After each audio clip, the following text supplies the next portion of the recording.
Thomas Brennan hadn't spoken to another human being in 15 years, not since the fever took everything that mattered. His cabin in the Wyoming mountains was a fortress of silence, a self-imposed exile from a world that had failed him. But on a November night, when the wind howled like something dying, he found her, a Cheyenne woman collapsed on his doorstep, blood on her temple, barely breathing. Every instinct screamed to shut the door, to protect the careful numbness he'd built. But as he lifted her into his arms, something stirred inside him, something he thought had died with his family 15 years ago. He didn't know it yet, but saving her life would mean risking his own, and possibly redeeming both. The November wind cut through the Wyoming darkness like a blade, carrying the scent of pine and distant snow. Thomas Brennan stood on his cabin porch, tin cup of coffee cooling in his weathered hands, watching the last traces of daylight fade behind the Bighorn Peaks. 15 years he'd lived here, 15 years since he'd buried his wife and daughter after the fever took them in the span of 3 days.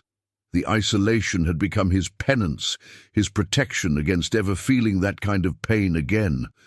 He was about to turn inside when he saw her. A dark shape collapsed against his doorframe, barely visible in the twilight. Thomas froze, heart hammering. In 15 years, no one had come this far up the mountain.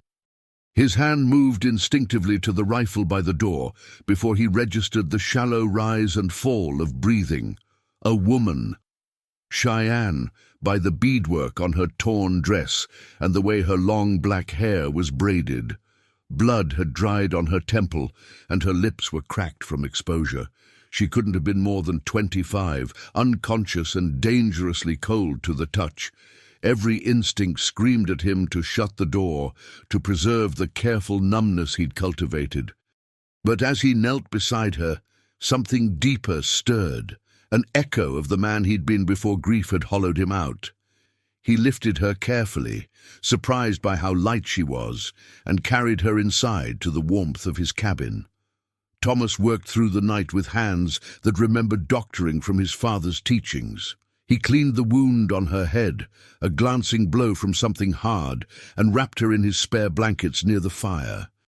Her fever climbed as the hours passed, and he bathed her forehead with cool water, whispering reassurances in a voice rusty from disuse. By dawn, her eyes finally opened, dark, alert, and filled with wariness.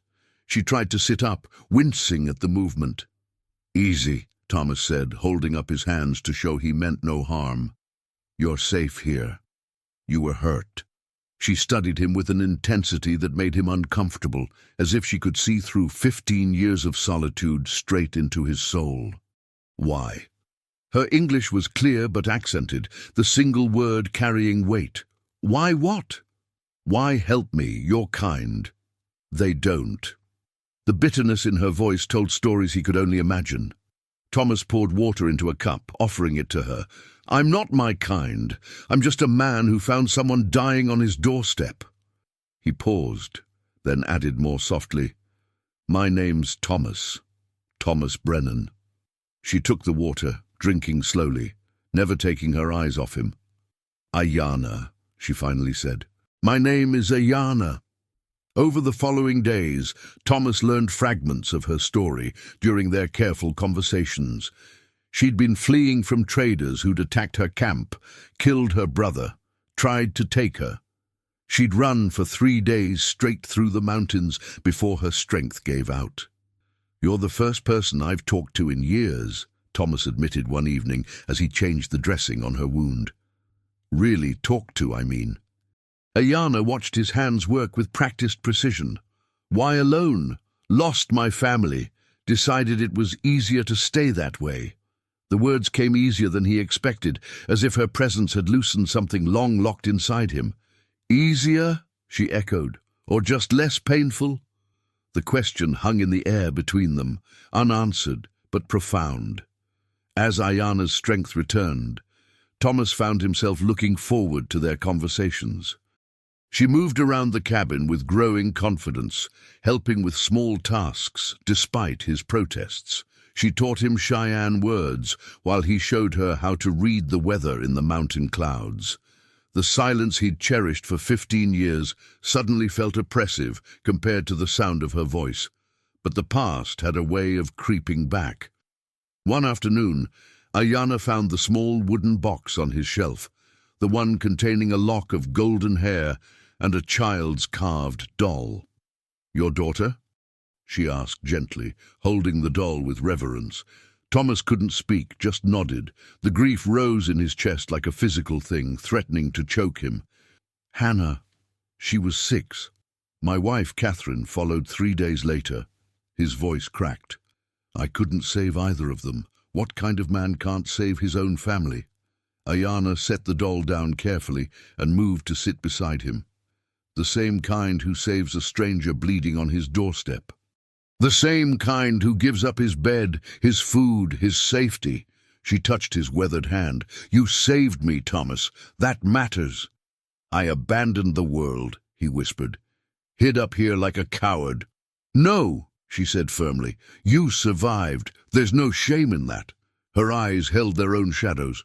"I ran too after my brother died. Ran until I couldn't anymore. Maybe we both needed to run until we found something worth stopping for." That night Thomas cried for the first time in 15 years, and Ayana simply sat with him, her presence a quiet anchor in his storm of grief. 3 weeks after Ayana's arrival, the sound of horses echoed through the valley. Thomas recognized the harsh voices before he saw them. 3 men, rough-looking, the kind who made their living on the edges of law and decency. "Thomas Brennan!" one called out. "We're looking for a Cheyenne woman. Stole from us. We tracked her this far." Ayana's face went white. "The traders," she breathed. "They found me." Thomas felt something shift inside him, a choice crystallizing with perfect clarity. He could hand her over, return to his isolation, protect the numbness that had kept him safe. Or he could step back into the world, into danger, into caring again. He picked up his rifle and walked to the door.